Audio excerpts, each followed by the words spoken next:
në New York me Enin, make-up artist e njohur, e cila bëri parashkevim për intervistën që kishim bashkë. E leu, po që kishte një histori të pabesueshme.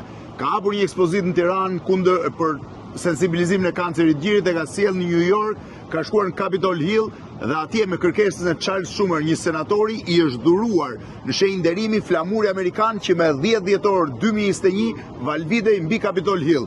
Çfarë ishte ekspozita tamam? Ekspozita ishte për kancerin e gjirit, ku unë dash një mesazh që nuk duhet të sensibilizohemi vetëm në muajin tetor, por dola që nëpërmjet një kalendarit për dhënë mesazh dhe të kujtohemi çdo muaj të vitit. Dhe pati sukses dhe në Capitol Hill. Pati shumë sukses. Ti more flamurin dhe ngele edhe vetë në Amerikë. Po. Po tani me çfarë merresh në Amerikë? Me make-upin. Sa vjet ke që merresh me make-up njerë? Gjithë 20 vite. 22 vite që punon si make-up artist, këto 2 vite i ke në Amerikë, 20 i ke pasur në Shqipëri. Në Shqipëri. Po si është këtu, fiton më shumë se në Shqipëri në Amerikë? Unë kam qenë shumë mirë dhe në Shqipëri, por jam drejt një rrugë shumë të mirë dhe këtu. Mungon Shqipëria? Pafund. Pafund. Do kthehesh? Ndoshta në të ardhmen po. Nga New Yorku, ja ku jemi në avenyn e 6 edhe përballë Radio City-t, Eni make-up artist.